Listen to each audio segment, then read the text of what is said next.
acciones que traen muerte. Acciones que traen muerte. ¿Sabía usted que hay acciones que traen muerte, no solamente para su vida, sino para los demás personas, correcto? ¿Lo tenemos? Sigamos a la otra. Y dice de la siguiente manera, Segunda de Reyes, capítulo 5, versículo 22 en adelante. Y él dijo: bien, mi señor me envía a decirte, y aquí vinieron a mí en esta hora del monte de Efraín 2 jóvenes de los hijos de los profetas. Te ruego que les des un talento de plata y 2 vestidos nuevos. Versículo 23. Dijo Naamán: te ruego que tomes 2 talentos. Y le insistió y ató 2 talentos de plata en 2 bolsas y 2 vestidos nuevos, y los puso todo a cuesta a 2 de sus criados para que los llevasen delante de él. Y así que llegó a un lugar secreto, él lo tomó de mano de ellos y lo guardó en la casa. Luego mandó a los hombres que se fuesen. Inclina tu rostro. Padre, gracias por tu palabra, gracias porque tú nos vas a hablar. Estoy plenamente seguro de ello. En el nombre de Jesús te bendigo y te exalto, Señor. Amén y amén. Pueden tomar su asiento. Acciones que matan. Sigamos a la otra. Hay algo interesante, y uno de ellos es que había un problema en Jesse, ¿correcto? El panorama es que estaba Eliseo y estaba Jesse también.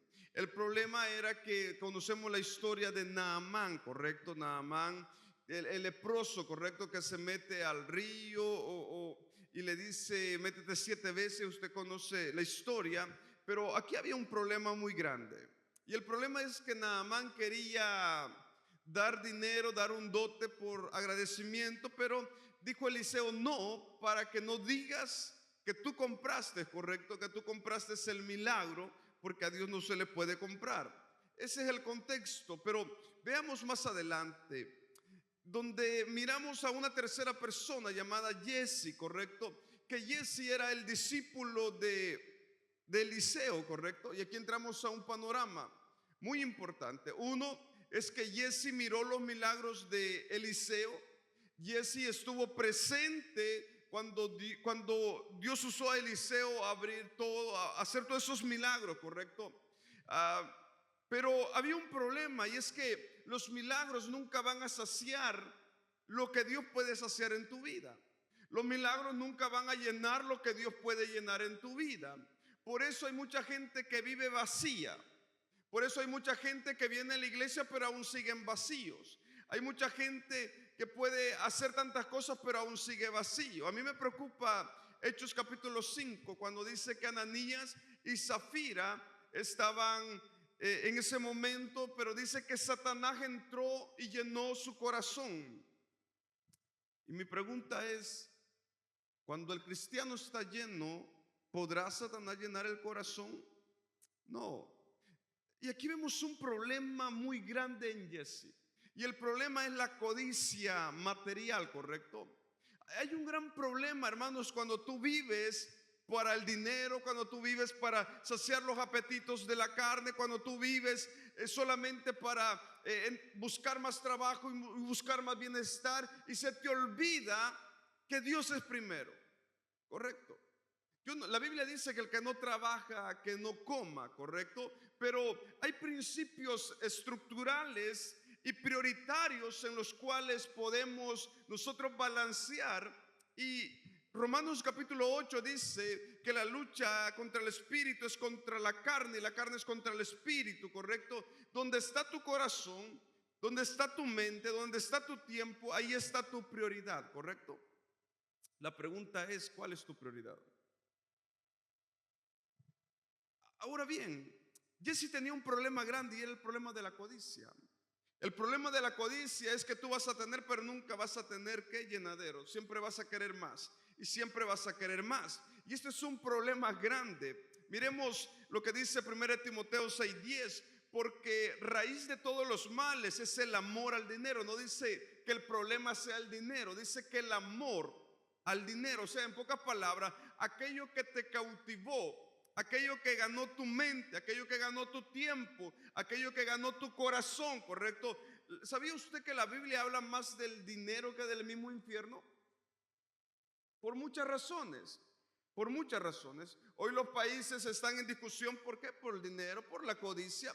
Ahora bien, el problema no es el dinero, el problema es el amor, el problema es el enfoque del cual le ponemos nosotros, ¿correcto? Estamos plenamente conscientes que el dinero es una herramienta fundamental en la vida, ¿correcto? Pero hay mucha gente, fíjese cómo es el ser humano, hay mucha gente que se desvela, hay mucha gente que se mata por ahorrar, ¿correcto? Que he escuchado conversaciones que han llegado al punto de que trabajan tanto, pero a la hora de comer, a la hora de darse un gusto en la comida, ellos prefieren que aguantar hambre porque no quieren que gastar. Y qué lamentable es eso, ¿no? Qué lamentable es tener esta mentalidad, porque vas a llegar a un punto donde vas a envejecer, vas a llegar a un punto donde vas a morir y no te vas a llevar lo que ahorraste, lo que guardaste. Jesús marca la pauta y dice: oh alma, regocíjate porque tienes los graneros llenos. Oh alma, regocíjate porque todo lo conseguiste. ¿Y qué le dice Jesús? Oh insensato, ahora vienen por ti. ¿Y qué harás con lo que ahorraste? Ojo a esto. Una cosa es vivir para conseguir y ahorrar tantas cosas, pero otra cosa no es no disfrutar el esfuerzo que tú tienes. Y hay mucha gente, hermanos, que se mata trabajando. Es que vamos a ahorrar y vamos a ahorrar, y por más cero que tenga, nunca va a encontrar satisfacción en su vida, deleite en su vida, ¿correcto? Cuidado con eso. Cuidado con eso. No permitas que la codicia te haga miserable. He conocido gente que tiene millones pero son miserables. ¿Sí o no?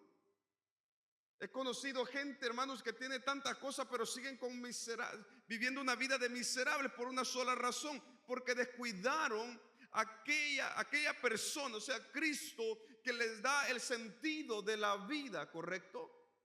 Y eso es muy importante cuando uno va al cementerio y uno mira a gente rica que ha muerto, gente pobre que ha muerto, y uno se pregunta: ¿quiénes de todas estas personas que han muerto, que fueron sepultadas, trajo todo el dinero que ahorraron? Ninguna de ellas.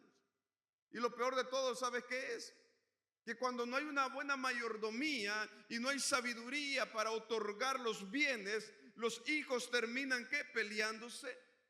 ¿Por qué? Por la codicia. La codicia es un espíritu tremendo y terrible en la vida del ser humano. Mire lo que dice: puso su corazón en el oro, la plata y la ropa. La Biblia nos advierte en contra de la codicia, ¿correcto? Porque la codicia te hace llegar a la envidia, codicia material, ¿correcto? Este pasaje ilustra la tentación y la falta moral de Jesse. Al aprovecharse de la situación para su propio beneficio, contrastando con la integridad y la pureza. Esa parte me llamó la atención. Vuelvo y repito: contrastando con la integridad y la pureza de corazón demostrada por Eliseo. Aquí hay algo muy interesante y me gustó. Sigamos a la otra. Me gustó esa frase porque llama mucho la atención de que Eliseo llegó al punto donde canjeó la moralidad, canjeó la integridad, canjeó la pureza por el dinero. Imagínate.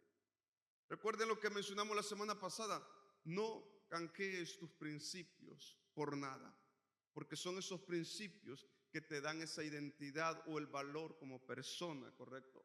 Ahora bien, entonces Jesse, versículo 20, entonces Jesse, criado de Eliseo, el varón de Dios, dijo entre sí: he aquí mi señor estorbó a este sirio Naamán, no tomando de su mano las cosas que había traído. Vive Jehová, que correré yo tras él y tomaré de alguna cosa. Interesante, ¿no? Fíjate, esto es muy interesante, porque Jesse era el discípulo de Eliseo, y Eliseo no quiso recibir las cosas de Naamán. Pero ¿qué dijo Jesse? Voy a ir detrás de Naamán y le voy a pedir lo que Eliseo no quiso. Y esto es muy interesante. Sigamos a la otra, hermanos. Y aquí sigue lo interesante. Una mentira, la verdad siempre alcanza la mentira. ¿Sí o no? Versículo 22. Y él le dijo: bien, mi señor me envía a decirte, he aquí. Ojo a la mentira de Jesse. Y él le dijo: bien, mi señor me envía a decirte, he aquí vinieron a mí en esta hora del monte de Efraín 2 jóvenes de los hijos de los profetas. Te ruego que les des un talento de plata y 2 vestidos nuevos. Primera mentira de Jesse. Y es que, sigamos a la otra. Un pecado sin confrontar se vuelve en un hábito. Y eso es terrible, ¿no? Eso es terrible. Cuando un pecado no se confronta, se vuelve en un hábito. Una de las cosas que mi esposa en una consejería sacó, todavía me acuerdo de eso, le dijo a un hermano: ¿usted reaccionó porque lo confrontamos? ¿Y qué hubiera pasado si no lo hubiéramos confrontado? ¿Su arrepentimiento hubiera sido genuino? Y muchas veces debemos o tenemos que esperar que alguien nos confronte para reaccionar, ¿correcto? Pero aquí hay un problema. Cuando el pecado no es confrontado, se vuelve en un hábito. Y eso es terrible, porque la persona que peca, ¿se acuerdan David cuando pecó con Betsabé? Cuando usted mira el tiempo, ese versículo dice que David miró a Betsabé, pero después de verla la codició, ¿correcto?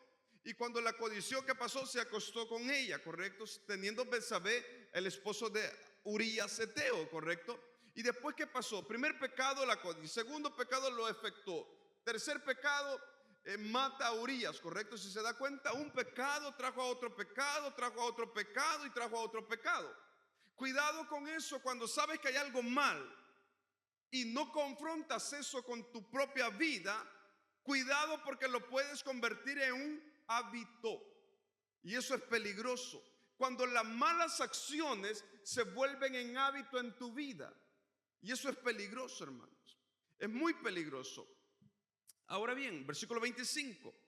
Y él entró y se puso delante de su señor Eliseo y le dijo: ¿de dónde vienes? Después de haberle mentido a Naamán en ese mismo momento, 2 mentiras. ¿De dónde viene?, le dice Eliseo.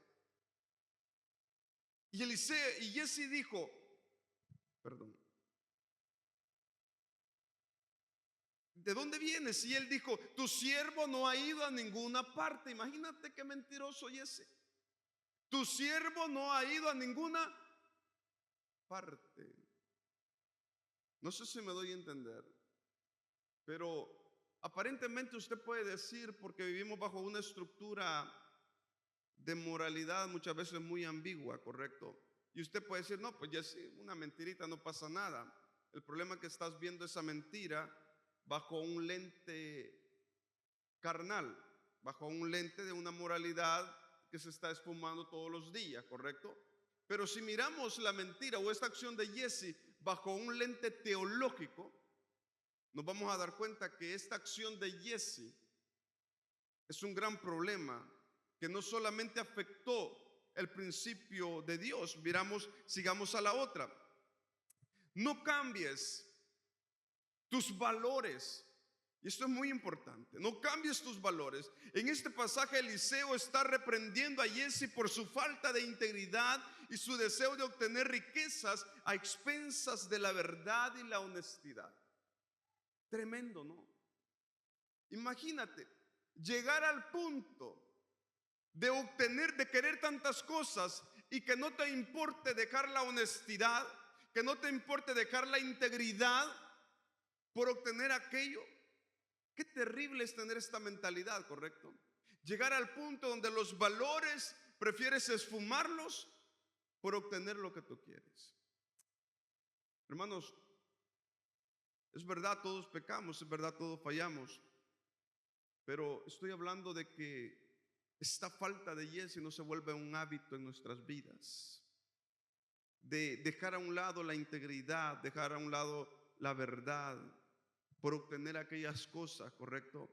Porque en psicología se le conoce como el alma muerta, ¿correcto? Y el alma débil, la conciencia débil y conciencia muerta.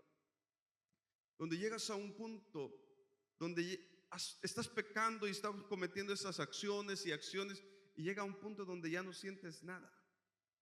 Donde la mentira que dijiste primero no dormiste porque mentiste y sentiste que le fallaste a Dios. La segunda es cuando vuelves la misma acción pero ya duermes más. Y la tercera, vuelves a mentir y ya lo tomas como un hábito, ¿correcto? Con mi esposa siempre nos preguntamos y decimos, ¿cómo será aquellos que traicionan a sus esposas y tienen la conciencia de acostarse con ella en la misma cama? Es terrible, ¿no? ¿Por qué? Porque han matado, ¿qué? Su conciencia. Canjearon sus valores, su integridad por un placer. Y esto que les digo es fuerte, pero es una realidad, ¿correcto? He conocido, no acá, he conocido gente que saca 2 ropas de la casa y se va con la querida allá y cuando llega a casa se vuelve a poner la misma ropa con la que salió, ¿correcto? Porque se han vuelto expertos en la mentira, expertos en un hábito de vida deshonesto, ¿correcto?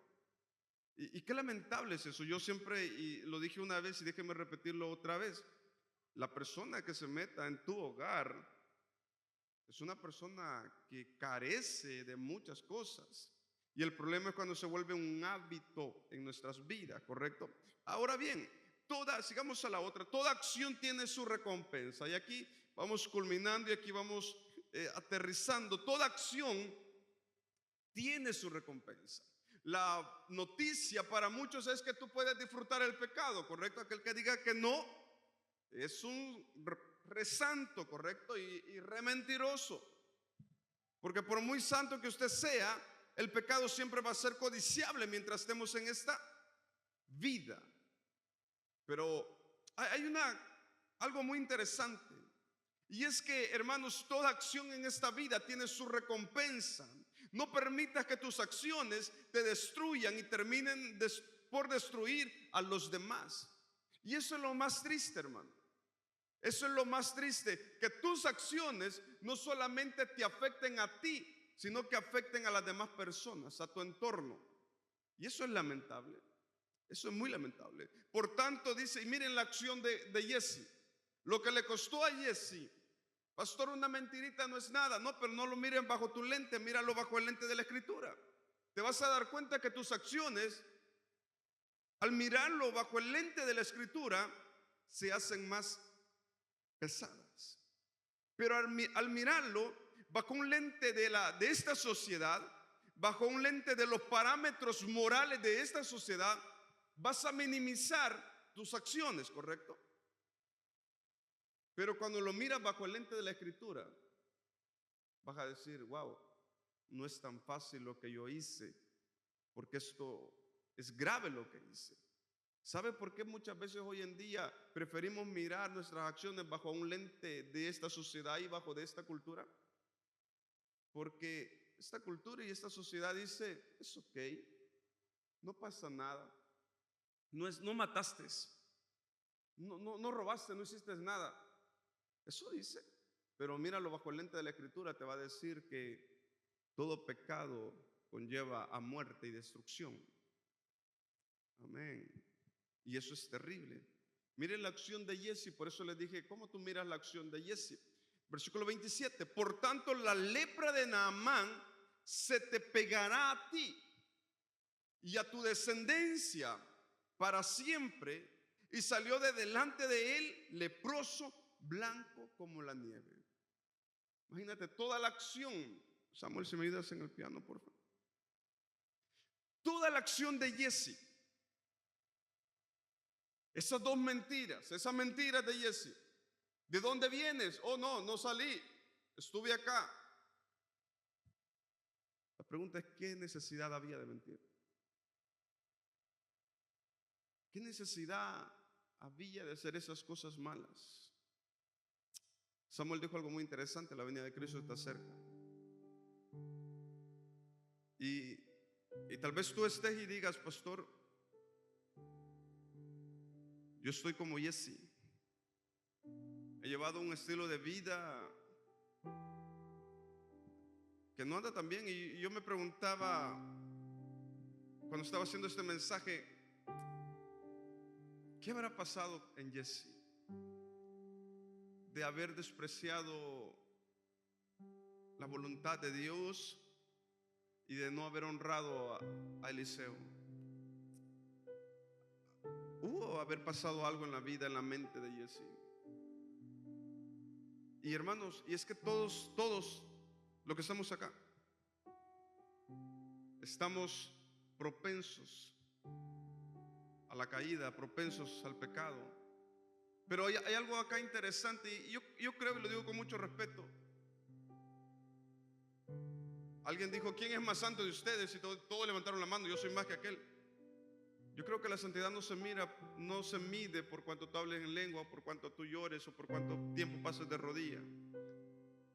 Yo creo que la santidad, si pudiéramos medirla, se podría medir por tu carácter, por tus acciones de vida. Pero aquí hay algo interesante en Jesse, y ¿sabes qué me llama la atención? Que Jesse estuvo con Eliseo. Sí, hermana, que estuvo con Eliseo, que Jesse estuvo mirando los milagros de Eliseo. Pero ¿sabe lo más apasionante o lo más triste de todo? Fue que Eliseo nunca recibió, nunca se llenó de Dios mismo. Yo no sé si tú has venido a la iglesia por mucho tiempo, yo no sé si tú has venido a escuchar predicaciones mucho tiempo y sales vacío. No sé si has hecho tantas cosas en el ministerio y dices: pastor, yo me siento vacío. Y ¿sabes el problema de estar vacío? Es que estás propenso a llenarte de todo menos de Dios mismo. Hoy yo quiero decirte, si has trabajado tanto y has pensado que con eso has llenado tu relación con Dios, déjame decirte que no, hermano. Lamentablemente no. Yo no me gustan las frases que son muy religiosas: vamos a la iglesia a llenarnos. Cuando lees Hebreos capítulo 10, versículo 22 en adelante, que yo quiero hablarles en la escuela a los alumnos sobre el propósito de Dios al establecer una iglesia, te vas a dar cuenta que es bien contrario y bien diferente a nuestra mentalidad. Porque ir a la iglesia, yo no voy a pedir, yo voy a entregar. A la iglesia, aparte de dar, yo voy a servir. Y aparte de servir, yo voy a edificar. Cuando yo pierdo esos conceptos, entra el vacío en mi vida y voy con una expectativa muchas veces errónea. Voy a llenarme, voy a esperar que la alabanza hable lengua, que la alabanza se suelte en danza, que la alabanza haga tantas cosas, ¿no? Y tenemos esa expectativa, cuando muchas veces esas expectativas nunca van a llenar, nunca van a llegar al límite de nosotros. ¿Sabes por qué? Porque vienes con una expectativa errónea. ¿Y sabe por qué muchas veces salimos vacíos de los servicios? No porque hay una palabra fresca, no porque la alabanza fluyó. ¿Sabe por qué salimos vacíos de un servicio? Porque venimos con una expectativa incorrecta. Y ese es un gran problema. Si yo creo que Dios está en este lugar, basta y sobra. A mí me tiene que complacer eso, Señor.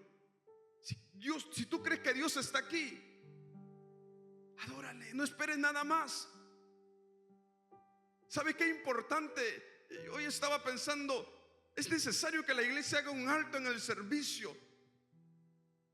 Dijo Lutero: el que tenga un Dios debe de rendirle adoración y adorarle. ¿Tienes un Dios tú a quien adorar? ¿Quiénes tienen un Dios a quien adorar? Entonces, ¿por qué espera que comiencen el grupo de alabanza para adorar a Dios? El problema es que estamos muy mecanizados. Venimos a la iglesia y ya levantamos las manos automáticamente sin reconocer ni para qué lo hago ni para quién lo hago. Tenemos una alabanza con mucha necesidad de sinceridad y profundidad en Dios. Yo me imagino que Jesse estaba vacío, estaba con una codicia tremenda, que había descuidado su relación con Dios. La pregunta es: ¿cómo está tu relación con Dios hoy? ¿Te sientes vacío? ¿Por qué te sientes vacío? ¿Te sientes desanimado? ¿Por qué te sientes desanimado? ¿Te sientes frustrado espiritualmente? ¿Por qué te sientes frustrado espiritualmente? ¿Acaso no dice la Biblia en el Salmo 42: oh alma mía, alaba a Jehová? Oh alma mía, exalta a Dios. Hay tres categorías de canto: uno que yo expreso a Dios, otro que yo expreso a mi alma. Por lo menos dos interesantes. ¿Por qué estás vacío? Yo quiero que te pongas sobre tus pies un momento.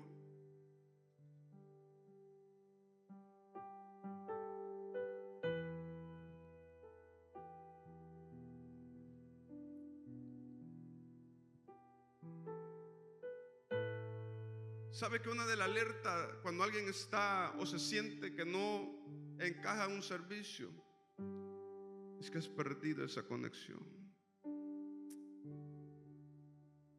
Yo sé que Dios está en este lugar. ¿Quiénes lo creen? Hoy yo te pido que tú levantes tus manos ahí donde estás.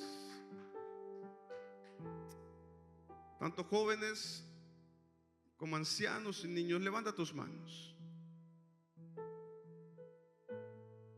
Solo levanta tus manos, no te preocupes. Ahí con esa melodía, solo levanta tus manos y dile: Señor. Solo habla un momento con Él. Solo levanta tus manos. Si solo quieres estar callado y no tienes nada que decirle, no te preocupes, no te preocupes. Este es un momento de Dios nada más. No es cuánto tú le digas a Él, es cuánto Él está dispuesto a decirte o cuánto tú estás dispuesto a escuchar lo de Dios. Espíritu Santo, en esta hora, yo sé que tú eres real.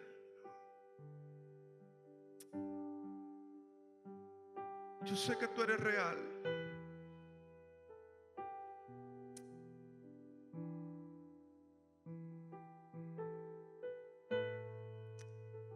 Espíritu Santo, ahí está. Oh, ven, Espíritu.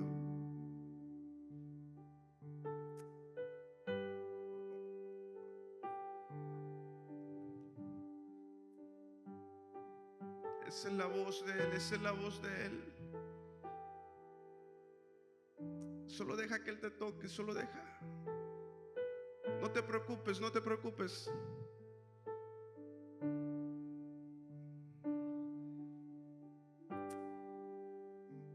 Ahí está, siéntelo.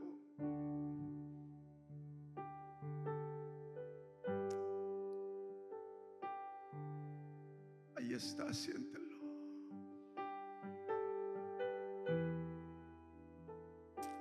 Oh, Espíritu.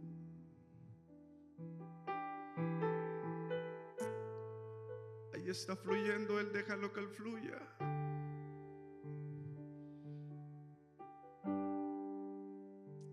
Oh, ese silbo apacible ya está. Tú lo dijiste, Señor.